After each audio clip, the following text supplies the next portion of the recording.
행사 그 강의 시간에 나왔던 부분인데요. 강의 시간에는 그 짧은 이런 시간에 그 말씀을 드려야 됐었고요. 그래서 오프라인 시간이기 때문에 조금 그 분야에 대해서 그 집중 심화해서 강의를 드리면 좋겠다 싶어서 이번에 그 강의를 준비하게 되었는데요. 이 출애굽 여정은 여러분들이 다 알고 계시죠. 기본적으로 다 알고 계시고, 그러나 이제 그 출애굽 여정에 대해서 조금 더 이렇게 자세하게 그 여정을 이렇게 그 소개한 이런 부분은 제가 이제 그 인터넷이나 자료들을 찾아보니까 그게 없더라고요. 없고. 지도를 그려놨는데도 자세하게 그려져 있지 않고 그래서 저 나름대로 이 출애굽 여정을 좀 더 자세하게 한번 살펴보자. 그런 측면에서 나름대로 살펴보았는데, 민수기 33장 5절에서 49절까지 나와 있는 그 여정입니다. 그 여정은 좀 더 그 자세하게 이렇게 소개가 되어 있더라고요. 그래서 여러분들에게 그 지도를 이렇게, 가만히 있어라. 이게 넘기는 것이 없을까? 넘기면. 지도를 이렇게 이제 그 보시면은 그 지도에 민수기 33장 5절에 49절에 나와 있는 그 여정을 제가 그대로 이렇게 따라서 이렇게 그려봤어요. 근데 이게 이제 그려보기는 봤는데, 오늘날 그때 당시에 그 지명이라든지 위치라든지 지역이라든지, 오늘날의, 지명과 지역 위치 이런 것이 다를 수가 있어요. 그리고 이 거리도 이게 정확하지가 않습니다. 성경에 자세하게 기록이 안 되기 때문에 저 나름대로 이렇게 추정을 해 보면서 오늘날의 현대의 그 지명과 시켜보면 최대한 노력을 해가지고 지도를 만들어 봤는데, 지도가 좀 이렇게 잘못된 것 같아요. 여기 이제 홍해바다도 보게 되면, 오른쪽에 있는 홍해가 조금 밑으로 내려와야 돼요. 그런데 조금 올라가 있고, 그런 면들이 좀 있긴 있는데, 여러분들이 이해하시고, 지도를 보시면 좋을 것 같아요. 그래서 제가 이제 PPT 화면을 만들어 봤는데, 148카트예요. 그래서 이 1시간에 148카트를 전부 강의한다는 것이 좀, 무리인 것 같고, 그러나 이제 최대한대로 1시간 안에 맞춰보도록 노력은 하도록 하겠어요. 그래서 중요 부분만 좀 강조해서 말씀을 드리고 그렇게 하도록 하겠습니다. 그래서 오늘 이 성서 지리읽는 출애굽 여정은 학문적이라기보다는 성경에 나와 있는 내용을 충실히 한번 따라가 보자, 그런 측면을 강조했다라고 이렇게 보게 됩니다. 요거는 파일은 지금 밴드에 올려놨습니다. 밴드를 보시고, 영남 사이버대 그 밴드를 보시고 올려지는 파일을 다운받으시면은 되겠습니다. 넘겨보시면은, 이게 처음에 출애굽 여정에 대한 성경 기록은 지명들이 자세히 기록되어 있지만은, 오늘날 현대의 위치를 정확하게 지정하기는 어렵다는 것입니다. 그 다음에, 그래서 출애굽 여정의 기록은, 이것은 구속사적인 측면에서 이렇게 기록을 했다라고 이렇게 볼 수가 있습니다. 그래서 출애굽 여정은 이스라엘이 기잡고 우리 신앙의 길이고, 애굽은 죄와 세상의 속박을, 홍해는 세례를, 광야는 신앙의 훈련을, 시내산은 언약의 재개를 가나안은 구원의 완성을 상징하는 의미로 이렇게 보겠고요.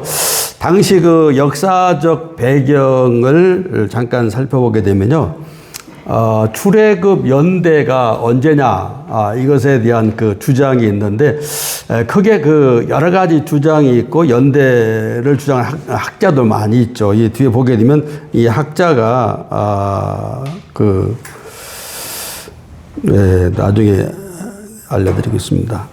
그 연대를 보게 되면, 전통적인 그 연대가 있어요. 이거는 그 보수적인 그 학자들, 성경의 그 보수적인 입장에 있는 이런 분들에 대한 그 연대설이고요. 후기 연대설이 있는데 그 학자들의 그 이야기라고 이렇게 봅니다.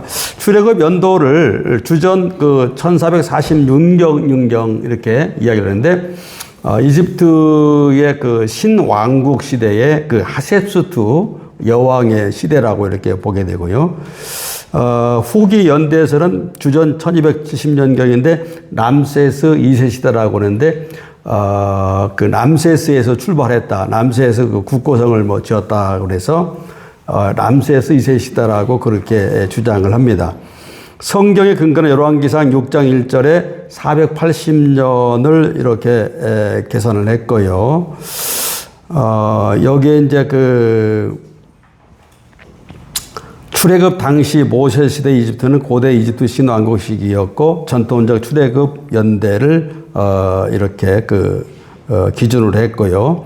당시는 18왕조 중반이었는데 1446년을 기준으로 할 때에 출애굽기 2장 5절에 바로의 딸이 목욕하러 강가에 내려오매, 그 성경 구절을 우리가 인용하게 될 때에, 이때의 그 이집트의 그 하셉수트 여왕이라고 있었는데, 모세의 어머니라고 이렇게 볼 수가 있죠. 그리고 이제 그 모세가 도망하여 미디안에 있을 때 투투 모세 3세, 이거는 출애굽기 2장 15절에 모세를 죽이려 했던 왕이라고 이렇게 추정을 하고요. 그리고 출애굽 사건이 일어난 시기를 아멘호테 2세인데, 1440년대세를 기준으로 이렇게 하게 됩니다. 그리고 이제 이집트의 정치적 상황은 정복 전쟁으로 시리아에서 가나안까지 이집트가 당시에 지배를 했고요. 막대한 외국의 그 노예 그리고 조공국을 확보를 했고, 이때 그 이집트의 그 왕들은 신적인 존재로 동일시를 했고요. 그래서 신적인 존재의 그 왕권의 강화를 위해서 대규모 건축 사업이 벌어졌고요. 그리고 히브리인의 억압의 배경이 깔려 있는 역사적인 배경이라고 볼 수가 있는데요. 히브리인들의 인구가 급속도로 증가를 함으로써 그 위협을 느끼기 시작했고, 신왕국의 노동 정책이 이제 이 국고성을 이렇게 건축을 하고, 그리고 이런 히브리인들의 정치 군사 위기감 속에서 대규모 히브리 남자아이를 살해하는 명령이 일어나게 됩니다. 자, 왜 이 시대에 출애굽이 가능했을까? 신왕국 후반에 이런 그 경제적이나 군사적 필요가 누적이 되었고, 시리아 전쟁 장기와 내부 반란, 외교적 압력이 일어나게 되었고요. 자연재해가 증가가 되었고, 이집트 기록에도 나일강 수위 문제로 기근과 전염병 기록이 남아 있고, 성경에도 10가지 재앙이 있었던 것을 보게 됩니다. 자, 이제 본격적으로 출애굽 여정을 들어가겠는데요. 이 출애굽 여정의 성경의 기록은 몇 군데 나와 있죠. 출애굽기 12장 37절에 나암셋을 출발하고요.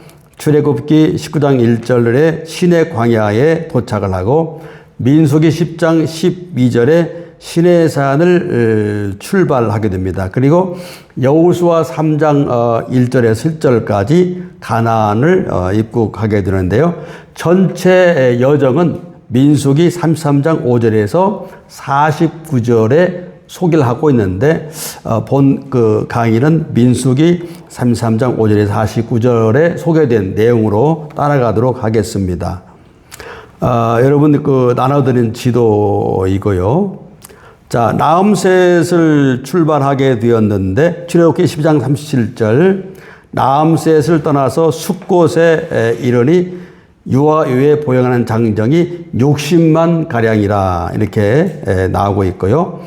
민수기 33장 3절에 그들이 첫째 달 15째 날에 나암셋을 떠났는데 곧 6월절 다음 날이라라고 이렇게 말씀이 나와 있는데 여기에서 첫째 달 15째 날을 주전 1446년 1월 15일을 그렇게 전통적으로 그렇게 이야기를 합니다. 그래서 이 주전 1446년 성경적 근거에 대해서 열왕기상 6장 1절에 소개하고 있는데 이스라엘 자손이 이집트 땅에서 나온 지 480년이 되었다. 그리고 솔로몬이 이스라엘 왕이 된 지 4년이 되었는데 자, 그래서 이것을 계산을 하게 되어지면은 솔로몬의 주기 연대가 주전 970년경이죠.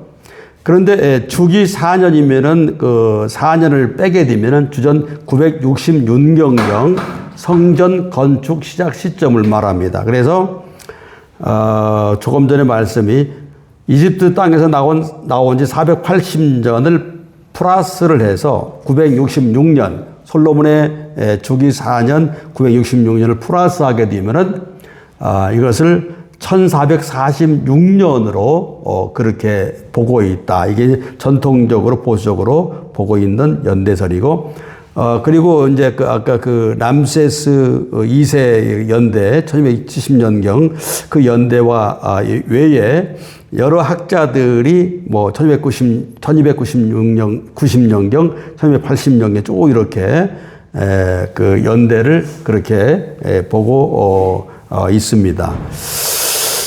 자, 나암셋을 이제 출발하게 되었다. 여러분들 그 나눠드린 그 지도를 보시면서 그렇게 참고하시면 되겠습니다. 나암셋을 비돔성과 나암셋, 이 국고성, 바로를 위해서 국고성과 비돔과 나암셋을 건축하게 되었는데요. 그래서 이 나암셋은 비돔과 함께 국고성으로 그렇게 언급이 되는데 이 나암셋과 비돔은 하나의 행정체계 안에서 연결된 두 국고성인데 나암셋은 수도 역할을 해주고 비돔이 보급 창고 역할을 했다라고 그렇게 소개가 됩니다.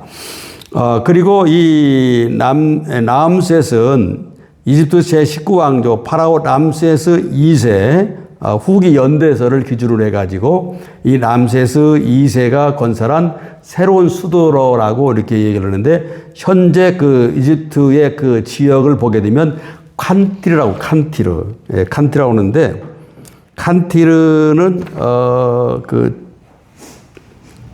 칸티르는 지도를 잠깐 보겠습니다.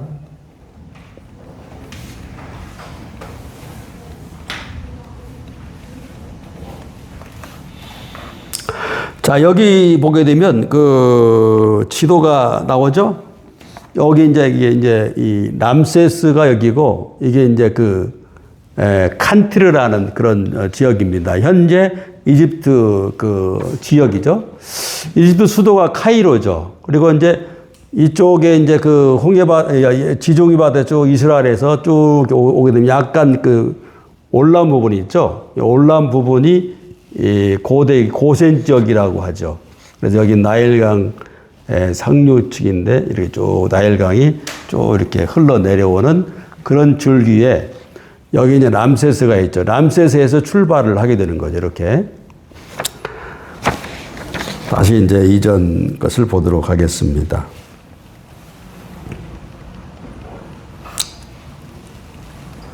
그래서 람세스 2세는 그 칸티르 람셋 이 지역에서 태어나고 자랐고요.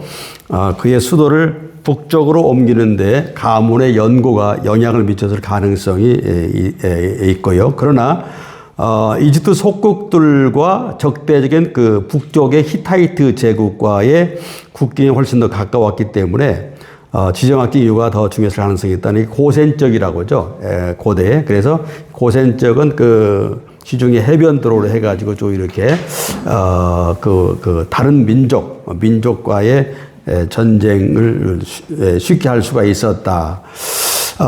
정보부 외교관들이 파라오에게 훨씬 더 빨리 전달되었을 것이고 주력 부대도 도시에 주둔해서 요르단강 건너편에서 온 히타이트 쪽이나 샤스족 유목민의 진입에 신속하게 대처할 수 있었다. 이 샤스족은 그 고대 이집트 기록에 나타나는 셈족 유목민 집단의 총칭이고요. 이들은 이집트 땅 북동쪽 그리고 시나이 반도, 네게부, 요단 동편, 에돔이나 모압 암몬 인근 지역을 오가면서 양과 염소, 낙타를 키우던 유목민인데 이들이 자주 이집트를 침략했었던 것 같습니다.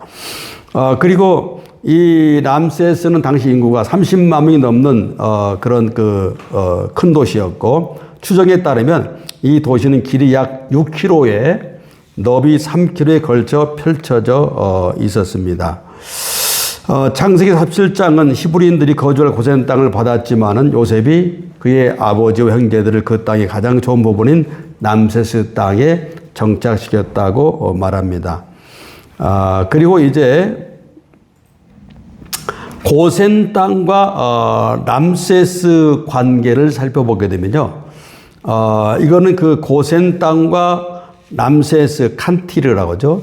현재 그 고센 땅은 텔 알 다바라고 하는데 이 칸티르와 약 15km에서 20km 정도 떨어져 있고요. 약 4시간에서 5시간 도보의 거리에 위치해 있는데 이 고센 지역은 주로 이 히브리인들이 거주하는 지역으로 이해할 수가 있고 그리고 람세스는 행정적 중심인데 이 람셋의 이스라엘 그 백성들이 차출돼 가지고 그 국고성을 짓는데 그렇게 그 노동을 했다라고 이렇게 볼 수가 있습니다.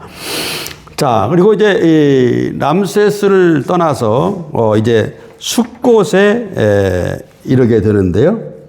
자, 이 숫곳에 출애굽기 12장 37절에 나오고요. 민수기 33장 5절에 나오게 되는데 이 숫곳은 출애굽의 첫 이동 경로이고 애굽 땅 안에서의 첫 수경지라고 그렇게 소개가 되고 있습니다. 우리가 이게 출애굽을 하게 될 때에 그 이스라엘 12지파가 여기에 이제 그 도표를 보게 되면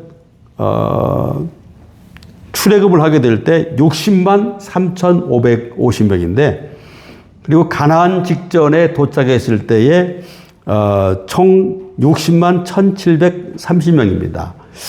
그리고 이제 그 시므온 지파가 가장 큰 감소를 했고요. 므낫세 지파가 가장 큰 증가를 했다고 이렇게 보게 되는데요. 시므온 지파는 그 민수기 25장에서 바알 부올 음행 사건으로 2만 4천 명이 죽게 되는 그런 사건으로 이렇게 그 인구수가 많이 줄었다라고 이렇게 보게 되고요. 므낫세 지파는 그 광야 남부 및 요단 동편에서 미리 그 영토를 할당받아 가지고 거기에서 상당히 그 자손이 번창했지 않은가 그렇게 이제 추정을 해보게 됩니다. 자, 숫곳은 문자적으로 초막들이 있는 곳 혹은 임시로 머무는 천막지대이고 실제 지명일 수도 있고 혹은 출애굽 당시 이스라엘 백성이 임시로 천막을 친 곳을 상징적으로 부른 명칭일 수도 있습니다. 자, 람셋에서 남동쪽으로 20에서 30km 정도 떨어진 현재 와디 투밀랏이라는 지역에 있었던 것으로 추정이 되고요. 오늘날 지명은 테렐 마스쿠타라는 지명이다 이렇게 보게 됩니다. 자, 그리고 이제 숫곳을 떠나서 에담으로 이제 가게 되는데, 자, 이 에담은 바알스본납 비하히롯이라고 그렇게 말씀이 나오고 있습니다. 민수기 33장 6절에 8절에 숫곳에서 발행하여 에담의 진을 치고 에담에서 발행하여 비하히롯 앞 곧 바알스본 앞 맞은편 바닷가에 진을 치고 바다 가운데로 들어갔다라고 이렇게 말씀이 나오죠. 자, 여기서 바다는 홍해 바다를 의미한다라고 이렇게 보는데요. 자, 에담에서 숫곳에서 에담까지는 약 30에서 40km 정도 되고요. 오늘날 일주로는 이즈말리아 인근 또는 수에즈 운하 서쪽 끝 부근이라고 이렇게 보게 되고요. 자, 이 비하이롯은 사막에서 바다로 통하는 수로를 가리킨다. 혹은 좁은 협곡의 입구를 가리키고요. 여러 학자들은 이 지역을 오늘날의 수에즈만 혹은 바라호스라고 보는데, 이것은 그 바라호스는 오늘날 그 발라호스라고 해서 발라호스. 이 발라호스, 조금 제가 발라호스를 말씀드리겠습니다. 바알스볼은 이집트 동부 해안의 높은 산으로 추정이 되는데, 이 바알 숭배를 했다, 뭐 그런 그 이야기도 들리면서 이 바알스본이라고 이렇게 얘기하는데, 이 바알스본도 발라호스 북부 지역, 그리고 탐사호수 북동쪽에 있게 되는데요. 자, 그리고 이제 출애굽 홍해 바다가 어디냐? 이 홍해 건넘 사건이 일어난 가능성이 높은 지점으로 제시하는데, 얕은 수역이다, 협곡이다, 이집트를 경계하는 지역이다. 그래서 이 지역을 가리켜서 팀사 호수, 그리고 그레이트 비터 호수라고 그렇게 추적을 하고 있는데, 뭐 인터넷에 찾아보면은 빅터 호수라고 얘기하는데, 빅터 호수는 잘못된 것이고요. 그레이트 비터 호수라고 그렇게 이야기를 합니다. 자, 여기 지도를 보게 되면 여기 이제 칸티리에서 그 에담 숫곳 에담 비하이로 쭉 내려오게 되는데요. 이 밑에가 이제 홍해바다죠. 홍해바다인데, 홍해바다에 그 물줄기가 쭉 이렇게 내려오게 되는데, 여기가 이제 그레이트 비터 호수라고 하고, 여기가 그 팀사 호수라고 합니다. 팀사 호수. 이 팀사 호수를, 사람들이 그 빅터 호수라고 그렇게 많이 이야기해요. 그리고 이제 그 발라 호수가 여기입니다. 발라 호수인데, 자, 그래서, 여기에 이제 가능성이 있는 출애굽 경로에 대해서 이쪽으로 이렇게 쭉 내려오면서, 비터 호수를 이렇게, 지나서 내려왔을 것이다. 근데 비터 호수는 이 팀사 호수에 비해서 상당히 넓은 호수예요. 굉장히 넓은 호수입니다. 그런데 팀사 호수는 좀 작은 호수인데, 가능성인 출애굽 경로를 이 팀사 호수 쪽으로 이렇게 내려갔을 것이다. 그렇게 이제 추정을 하고 있습니다. 자, 그래서 여기 그 구글 지도를 보게 되면 그 밑에가 이제 이 홍해바다고요. 홍해바다가 이렇게 쭉 이렇게 돼 있죠. 그리고 이쪽에 수에즈 운하가 쭉 통과하는 이런 자리인데, 여기가 이제 그레이트 비터 호수고, 팀사 호수고, 위에가 발라 호수라고 하는데, 발라 호수를 또 뭐 빅터 호수라고 얘기도 하고 많은 얘기는 있는데, 현재 지금은 그렇습니다. 팀사 호수, 그레이트 비터 호수인데, 아마도 이 팀사 호수 쪽으로 내려오지 않았을까, 그렇게 추정을 해보는데, 뭐 정확한 건 아니죠. 그렇게 추정만 할 뿐이라고 이렇게 생각을 하면 되겠습니다. 자, 그래서 이제 우리가 잘 알고 있는 마라에 이제 도착을 하게 되는데, 물이 써서 이제 마시지 못한 그 마라에 도착하는데, 이 마라는 바라호수에서 마라까지 약 60에서 70km 정도 이렇게 되고 있고, 그 다음에 이제 그 엘림이라는 이런 지역에 도착을 하게 되는데, 거기에 이제 그 12 이제 예, 12의 샘물과 70굴의 종려나무가 있습니다. 거기에서 이제 우리가 그림을 보게 되면 이렇게 현대 그 엘림이라는 그 지역의 사진입니다. 그리고 이제 그 다음에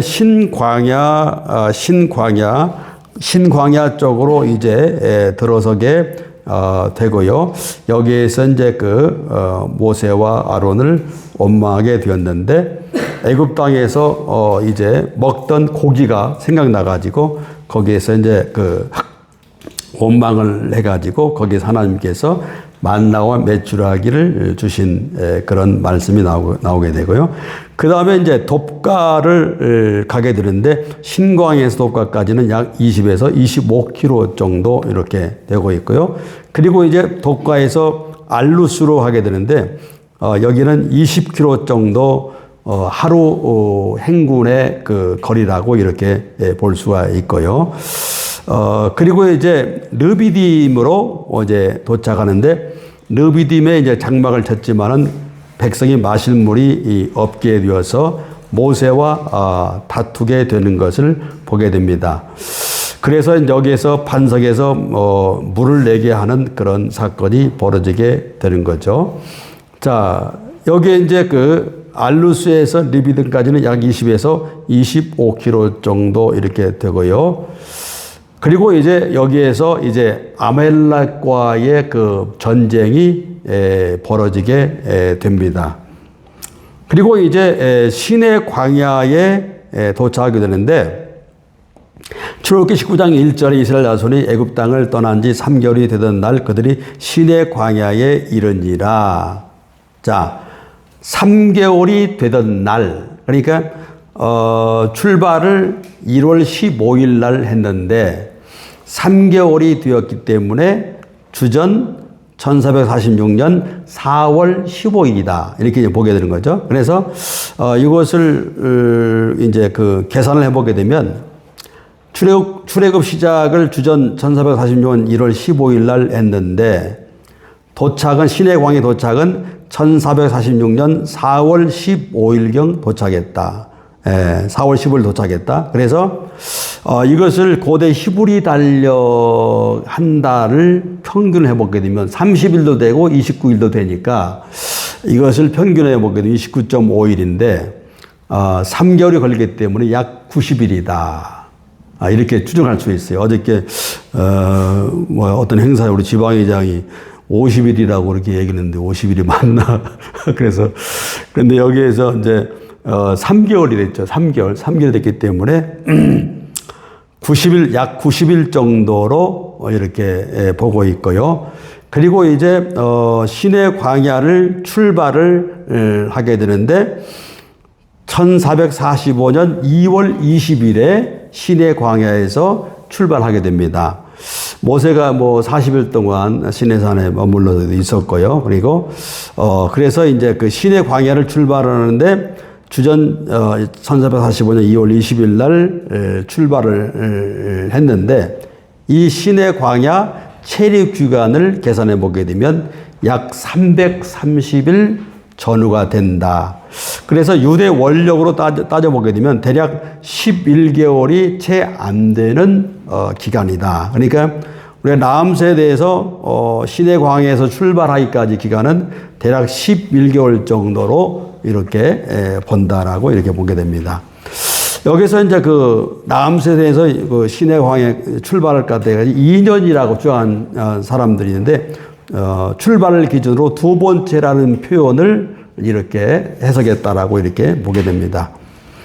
자, 그래서 모세가 율법을 받기 위해 산이 올라갔고 40번 산 위에 머물렀고 백성들은 금송아지를 숭배를 했고 그리고 이때에 성소를 지으라 이렇게 하나님이 명령을 하셨고 그리고 이제 12지파별로 우리가 잘 알고 있는 성막을 중심으로 해가지고 레위 자손들이 포진하고 있고 그리고 12지파들이 이렇게 쭉 이렇게 포진해서 진을 치는 그런 장면이 있고요. 그 다음에는 이스라엘 이동할 때 행진하는 순서가 언약궤를 제일 앞에 두고 그 다음에 유다지파 쭉 이렇게 해서 순서를 통해서 진행을 하고 있는 걸 보게 됩니다. 그리고 이제 기브롯 핫다와 그러니까 시내산에서 이제 올라와 가지고 기브롯 핫다와에 이제 도착해서 여기에서는 고기를 먹고 싶고 다시 불평하게 되는 거죠. 자, 그래서 여기에 그 기브롯 핫다와에서 하나님이 큰 그 재앙을 내리게 되었다. 시내산 북쪽 약 80에서 100km 정도 지점으로 추정하고요. 그리고 이제 하세롯에 올라가게 되는데, 하세롯에서 이제 모세의 권위를 비방을 하는 사건이 벌어지고, 여기에서 그 미리암에게 납병이 발하게 되고, 하세롯을 떠나서 이제 바란 광야에 올라가게 됩니다. 자, 바란 광야에서 이제 어디로 가냐 하면은 림마로 가게 되죠. 림마. 자, 이 림마라는 지역을 잘 한번 주의 있게 보시기 바랍니다. 림마 위에 바로 위에 어느 지명이 있습니까? 가데스가 있죠. 가데스. 그러니까 이 림마와 가데스 지역은 상당히 가까운 지역에 있다라고 이렇게 보게 되는데요. 림마를 도착을 하게 되는데, 자, 여기서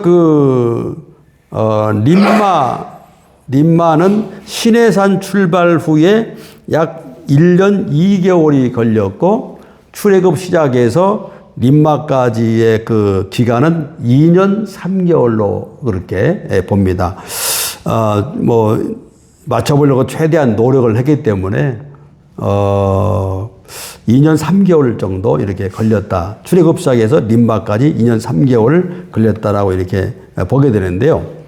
카일이라는 학자는 이곳 림마를 이스라엘이 처음 도착했던 가데스와 동일 지명으로 이해한다. 이에 대한 근거로 그는 민수기 12장 16절에 그 후에 백성이 하세롯을 떠나서, 하세롯이 바로 밑에이죠. 바란 광야 바로 밑에. 여러분 지도 보시면은 하세롯을 떠나서 바란 광야에 진을 쳤는데, 바란 광야에 진을 쳤다는 사실과 그 다음 장에 13장에 곧바로 가데스의 정탐꾼 사건이 나오는 것을 들고 있다. 그래서 이 림마를 고고학적으로도 오늘날의 아부 레테맛 계곡으로 보고 수경지로 아주 매우 좋은 곳이라 그렇게 주장을 하고요. 그래서 이런 상황을 종합하게 되면 당시 하세롯을 떠난 이스라엘 백성들은 림마에 진을 쳤지만 그곳은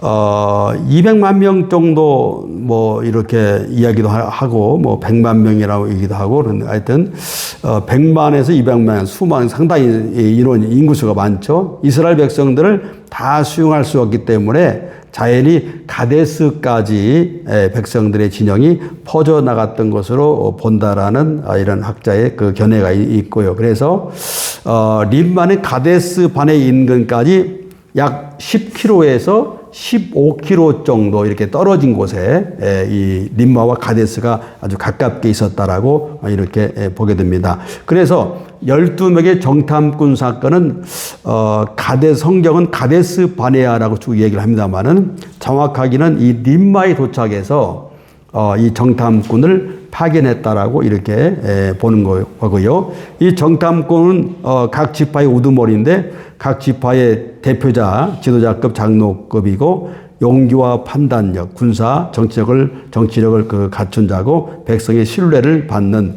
그래서 이 정탐꾼은 믿음과 리더십과 군사적 판단력을 갖춘 최상급의 인재인데 특별히 갈렙이라는 사람이 12지파의 유다 지파의 그 정탐꾼으로 이렇게 파견이 됐죠. 그래서 이 갈렙이라는 사람은 유다 지파의 원래 히브리 사람이 아니죠. 이 사람은 겟니스 사람, 여분네 아들 갈렙이다. 그렇게 소개하고 있는데 이 겟니스 사람이라는 사람은 창세기 36장 11절 15절에 나와 있는 것처럼 예스의 후손, 에돔계 한 부족 그나스라고 이렇게 소개하고 있는데 거기에서 에돔의 후손이다라고 그렇게 소개를 하고 있습니다.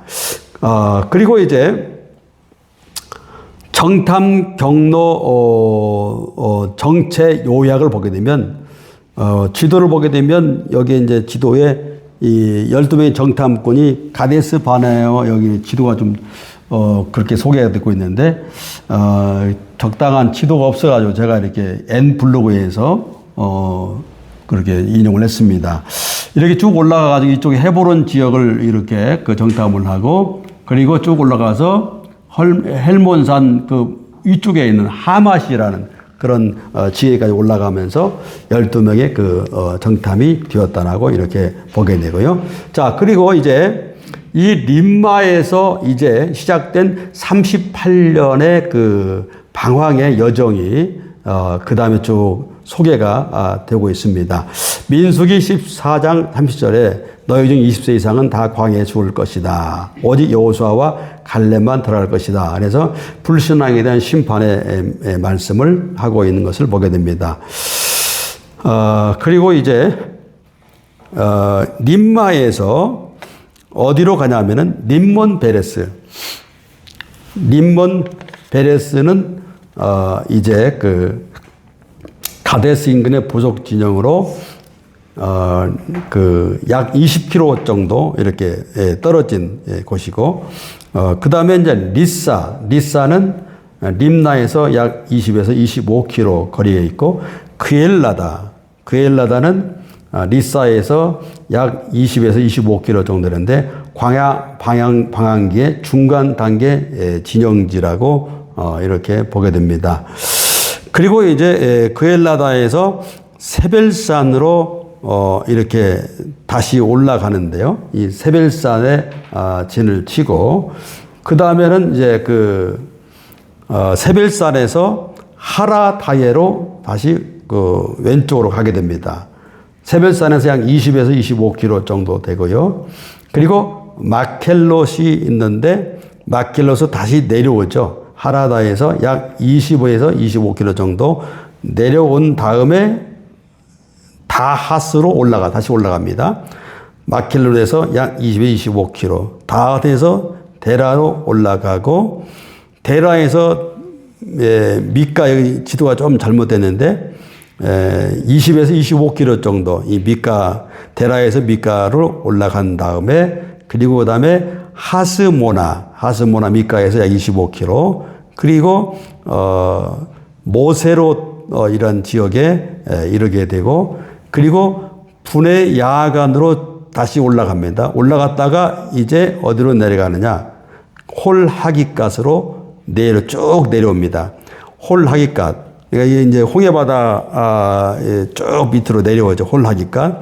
그리고 욥바다로 내려갔다가 그 다음에는 아브루나에 갔다가 에시온 게벨에 도착합니다. 그 에시온 게벨은 그 광야 여정의 마지막 부분에서 홍해 바다를 바라보는 관문이고, 훗날 이스라엘 해상 무역의 중심항이 된 장소라고 이렇게 보게 됩니다. 그리고 이제 드디어 이제 에시온 게벨에서 어디로 가느냐? 가데스로 갑니다. 가데스. 그래서 이 가데스에 도착을 해가지고 여기에서 이제 그 가데스에서 어디로 가느냐? 가데스에서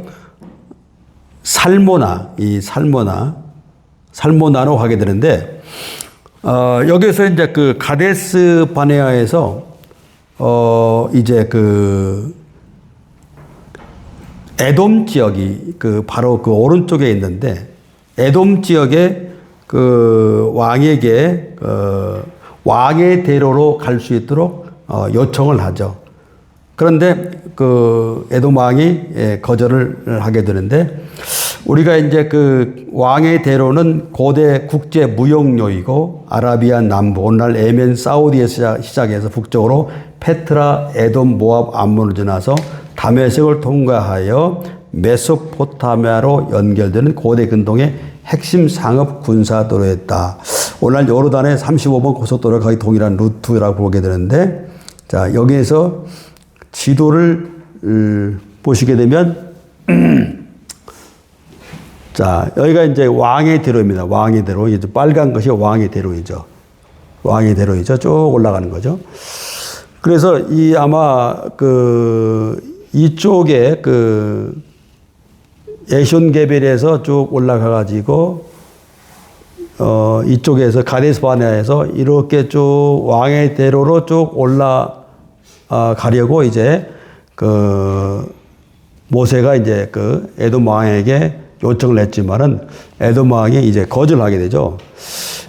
그래서 이제 그 이 왕의 대로를 가지 못하고 이제 우회를 해서 가게 되는 거죠. 당시에 이제 족장이 도로가 있고 그 다음에 해변 도로가 있게 되는 거죠.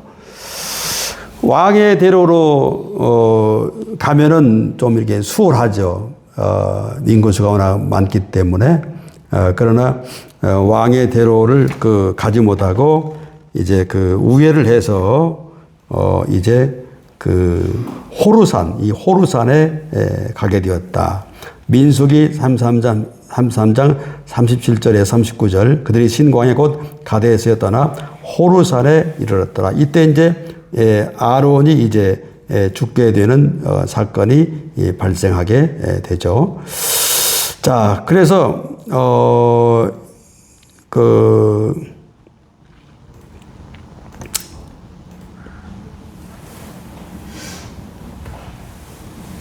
자, 이 호르산에서 이제 그 불뱀에 물려 죽게 되는 사건이 발생하고요. 이 호르산에서 이제 살모나로 가게 되고, 그리고 이제 분온으로 가게 되고, 그 다음에 오봇으로 가게 됩니다. 그리고 이에 아바림으로 올라가서 이에 아바림에서 거기에서 이제 시온 왕과 전쟁이 벌어지게 되는데요. 이 시온 왕은 민수기 21장 21절 26절 보게 되면 이스라엘이 아모리 사람들의 왕 시온에게 사실을 보냈는데 헤스본은 아모리 왕 시온의 성읍이었다라고 이렇게 보는데요. 아모리족이라고 그렇게 소개를 하고, 그리고 거인 자손의 한 부족이라고 이렇게 보게 되는데요. 여기서 이제 시온 왕과의 전쟁에서 승리를 하게 되었고요. 그리고 이제 디본 갓에 도착을 하고, 그리고 이제 알몬 디볼라 다임에 도착을 합니다. 그리고 이제 느보압 아바림산에 도착을 해서 여기에서 이제 모세가 죽게 되죠. 신명기 3, 4장 1절 모세가 모압 평지에서 느보산에 올라가 여리고 맞은편 비스가 산 꼭대기 이름에 여호와께서 길러 온 땅을 단까지 보이시고 이 말씀을 보면서 이 모세가 죽게 됩니다. 그래서 이제 여호수아 갈렙만, 그러니까 출애굽 에서 만 20세의 장정들은 다 죽고 여호수아와 갈렙만 살아서 가나안 땅에 들어가게 되었다라고 이렇게 보게 됩니다. 그리고 나서 이제 바산 왕, 옥 왕과의 전쟁이 벌어지게 되는데요. 바산은 오늘날 골란고원 요단 북부에 있는데 북쪽에 있던 바산 왕 옥왕이 내려와서 공격을 하게 되었죠. 민수기 21장 33절에 35절에 나와 있는 내용인데, 지도를 보시게 되면 이제 이쪽이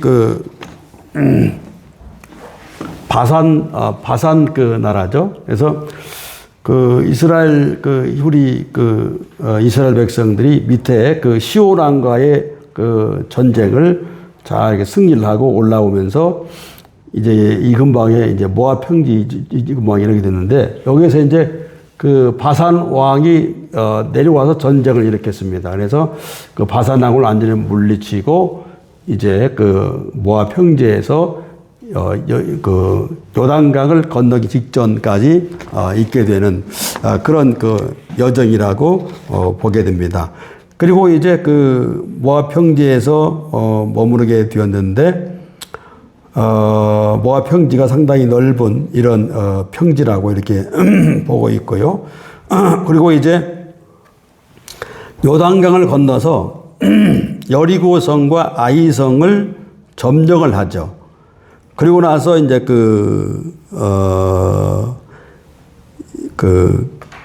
기브온 사람들이 이제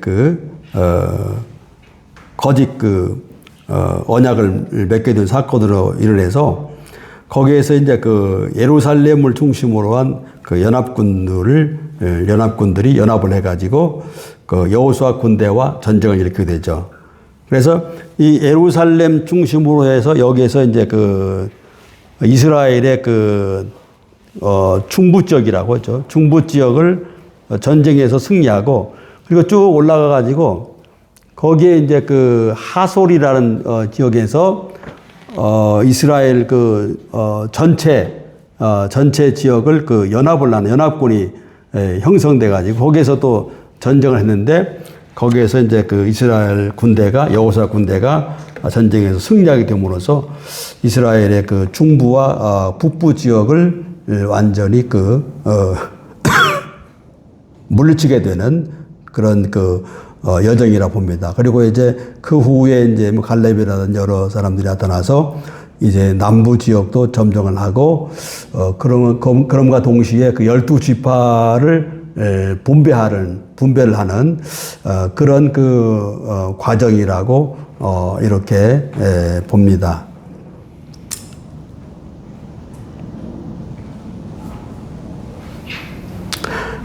그래서 짧은 시간에 이렇게 압축해서 여러분들에게 출애굽 여정을 다 아시는 거지만은 이렇게 복습도 하시면서 여정에 대해서 살펴보았는데요. 출애굽 여정의 신학적 주제를 살펴보게 되면 구속이다, 그리고 언약이다, 그리고 하나님의 임재다, 그리고 하나님의 인도이며, 그리고 시험, 그리고 거룩을 의미하고 하나님의 약속과 완성을 의미한다라고 이렇게 봅니다. 그리고 이제 갔던 길을 다시 걷게 한 의미가 무엇인가? 이것은 불신앙에 대한 징계이자 정화의 과정이다. 그리고 하나님의 인도하심에 대한 신뢰 훈련이며 관계 회복의 여정이며 약속의 땅이 은혜로만 주어진다는 교훈이고 광야는 새로운 시대를 준비하는 학교이다. 그리고 길 자체를 성화하는 과정이다. 그리고 기억의 신학이다. 다시 걷게 하심으로 다시 기억을 하면서 새로운 이런 하나님의 공동체로 나아가게 하는 그러한 여정이 아니겠는가, 그런 생각을 해보게 됩니다.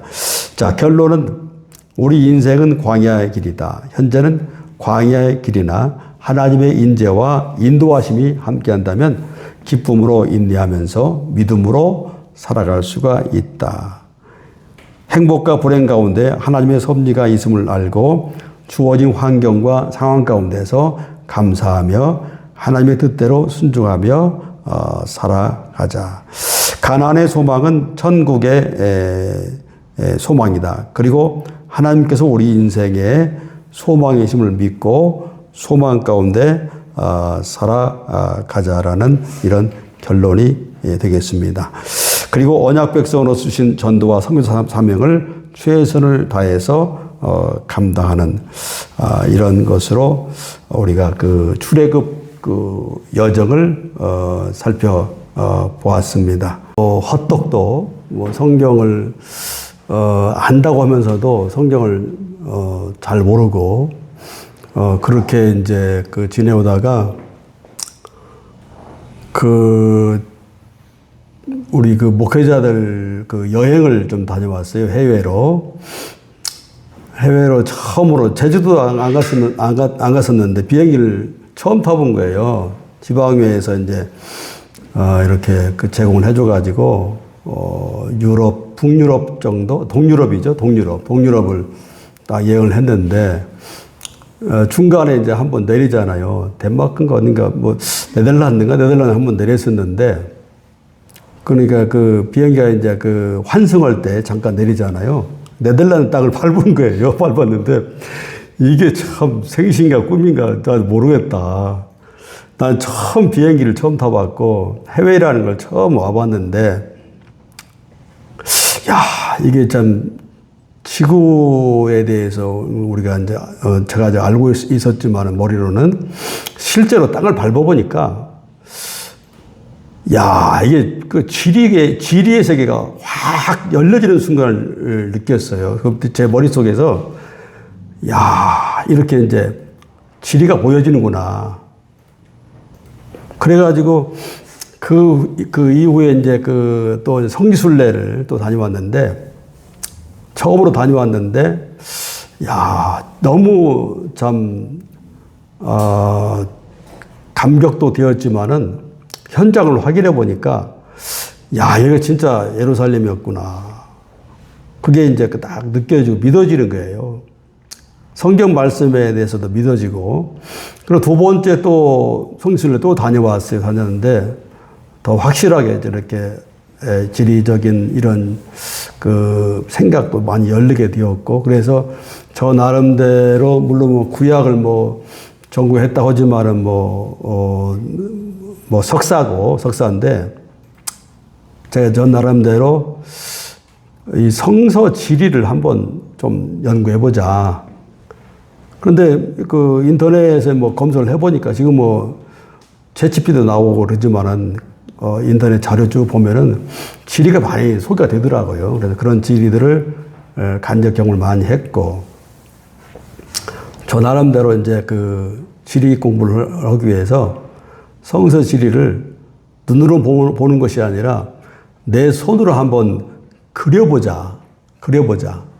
그래서 이제 딱 그리기 시작했어요. 이제 출애굽 여정도 이제 뭐 홍해바다 쭉 이렇게 그리고 시내산 그리고 이렇게 해서 나암새부터 출발 쭉 해서 올라갔다가 림마에서 쭉 했다 이렇게 꺾어졌다가 다시 또 내려왔다고 저기 쭉 올라갔다가 다시 내려오고 예시온 개별에서 딱 내려오고 또 이렇게 꺾어져서 그 에돔 지나서 왕이들 우회 가지고 호로산 올라가 가지고 모압 평지까지 쭉 올라가는 거 그걸 딱 그리고 지중해 바다와 함께 이제 튀르키라든지 에게 바다라든지 그리스라든지 그리스를 쭉 밑에 내려가지고 이탈리아 로마라든지 이거 뭐 이탈리아라든지 이렇게 쭉 해서 넘어가 스페인까지 그리고 이제 지중해 바다 밑에서 이제 이집트 고센 지역이라든지 이렇게 쭉 이렇게 이제 뭐 튀니지라든지 쭉 해서 올라가 내려가가지고 쭉 그런 그 지리를 쭉 그려봤는데 한 번에 가지는 안 되더라고요. 여러 번 반복해서 그렇게 그려 보니까 이게 이제 그 팔레스틴 그 전체라 메소포타미아 뭐 유프라테스 뭐 이렇게 티그리스강 그쪽 뭐 페르시아만 뭐 이라크 이란 그런 지역까지 전부 다 이렇게 머릿속에 딱 넣어가면서 자세하게 한번 생각도 해보고, 여러 생각도 해보고, 그렇게 하면서 지리를 제 그 머릿속에다 넣는 작업을 노력을 좀 했어요. 그렇게 하다 보니까 성서지에 대해서 상당히 관심도 많이 가져지고, 또 성서지에 대해서 정확하게 한번 내가, 성경에 따라서 지리를 한번 정확한 걸 표현해보자. 에덴 동산의 발원지가 어딘가 뭐 이런 거라든지 뭐 전혀 추정할 수는 없죠. 성경의 에덴 동산 어딘가는 정확히 추정할 수 없지만 저 나름대로 한번 정확하게 근접해 나가도록 한번 노력해보자. 학문적인 측면뿐만 아니라 고고학적인 측면도 있고 역사적인 측면도 있고 그런 것들을 전부 다 이렇게 한번 연구를 한번 해보자. 그런 측면에서 저 나름대로 연구를 했고, 그리고 이제 그 이후에 아브라함 시대 이후에, 족장 시대 이후에 사사 시대 이후에, 그리고 이제 열왕기 시대 쭉 이르기까지, 그리고 이제,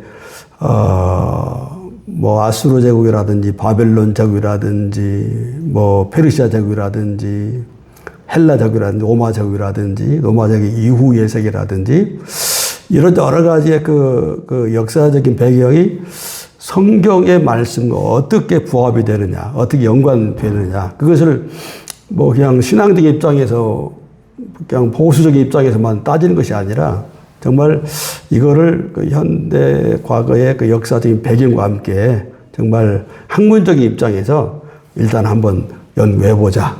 그렇게 해서 저 나름대로 연구를 했는데 성서 배경사를 제가 이제 우리 윤기본 교수님께서 강의를 주셔가지고 그래서 이제 저 사람대로 성서 배경사를 저 나름대로 지리적인 측면에서 많이 강조를 했고요. 그리고 어느 누구도 다루지 않았던 성경의 지리를 정확하게 파헤쳐 가면서 학문적인 입장을 거기다가 견주해서 그렇게 해서 이스라엘의 역사를 한번 밝혀내보자. 그렇게 해서 이제 성서배경사의 3분의 1 앞에 부분이 그런 측면에서 그렇게 책이 만들어졌습니다. 그렇게 해서 이제 했는데 아직 이스라엘의 팔레스타인 지리에 대해서 지금도 잘 모르죠. 그리고 성지순례도 2번밖에 안 다녀왔는데 성지순례를 저보고 하라고 하는데 얼토당토는 말이고 우스갯소리로 하시는 말씀이고 거기 굉장히 많이 다녀와야 돼요. 많이 다녀와야 되고 거기서 살아야 됩니다. 살고서 나름대로 또 대학에 가서 공부도 해야 되고 지리에 대해서 그렇게 해야 강의를 할 수가 있지. 저같이 이렇게 혼자 이렇게 독학으로 한 거는 의미가 없다. 그렇게 말씀드리고 저도 지금 계속해서 관심을 가지고 공부를 해보자. 저 나름대로 성경을 주 교과서로 삼고 성경에서 이야기하는 것을 정말 빼놓지 않고 그걸 정확하게 그것을 이야기를 하면서 역사적인 배경이라든지 학문적인 배경이라든지 이런 것들을 잘 연구시켜서 성서의 지리적인 측면에서 이것을 한번 계속 연구해보자. 그런 자세입니다. 제가 지리를 잘 알아서 강의한 것도 아니고 노력하는 자세로 그렇게 한번 해보자는 측면에서 여러분과 함께 배우는 입장에서 말씀을 드린 것 뿐입니다. 그렇게 아시고 저를 어여비 봐주시고 저 무슨 강사입니까? 강사 전혀 안 됩니다. 예. 강의를 너무 빨리 끝내가지고 죄송합니다.